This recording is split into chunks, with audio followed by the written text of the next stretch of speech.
Good morning, good afternoon, good evening, wherever you are, whatever time it is. Welcome to the Secrets of a Ghostwriter.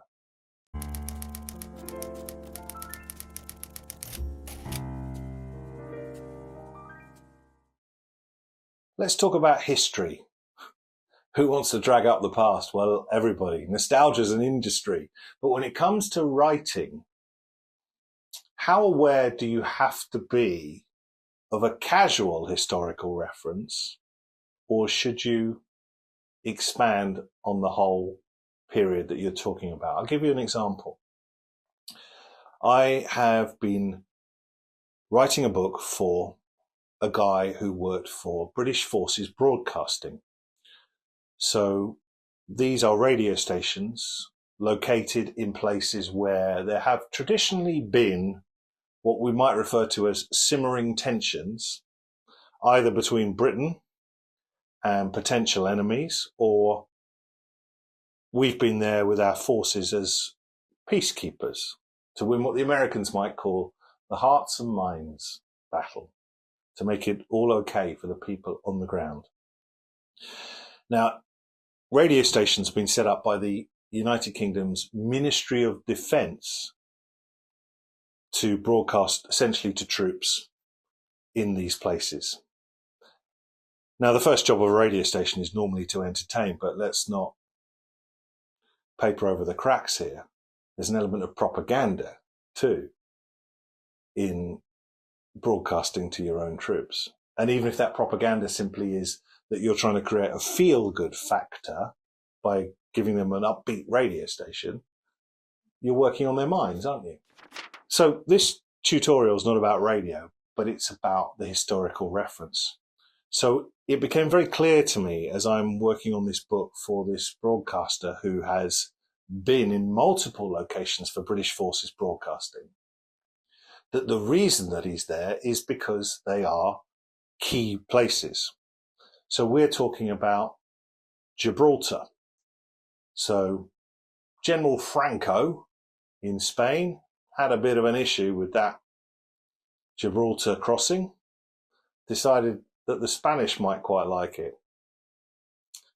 This guy was also in the Falklands.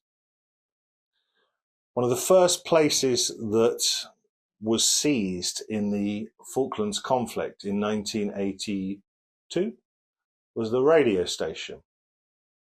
Because obviously if you own the megaphone, you can control and communicate with the masses. Then Germany in the late 80s. What happens in November 1989? Walls come tumbling down. Eastern Europe collapses. The Berlin Wall is no more. 1990, we're off to the Gulf. What's happening in 1990, 1991? Well, Google Saddam Hussein. Now, my client I connected with through a third party, and that third party was his family, who are largely younger than him, who saw value in his story, and what excellent value being in those locations around those key times.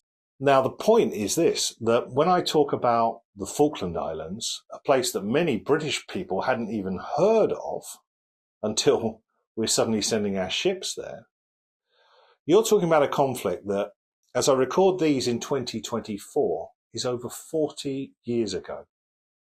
So if you think that perhaps in the first 10 years of your life you don't really have much news awareness, see how far back already that is in history, even though it is part of your life experiences as an adult if you are at my age.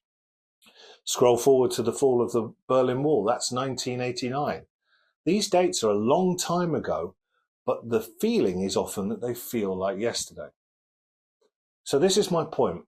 Whether you're ghostwriting or whether you are setting a memoir in the UK Commonwealth somewhere, those countries in the Caribbean, for example, wow, what a wonderful backdrop that would be for a piece of fiction. If you are referring to these reference points, don't throw them away. Don't just say, when we invaded the Falklands. What's all that about? I think you have to have this relationship with the reader where there is going to be a certain amount of Googling, in the same way that when a film starts on Netflix and it's true crime, you pause it and you go, hang on a minute, and you look it up. So you deprive yourself of the narrative before the film's even got going. It's just the way it is now. People, if you put those little reference points in, like the Berlin Wall, people will go and take themselves off for a history lesson.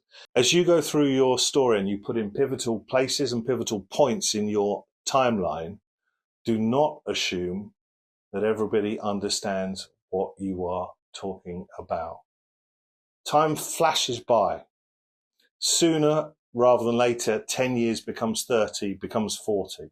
So make sure you set everything up.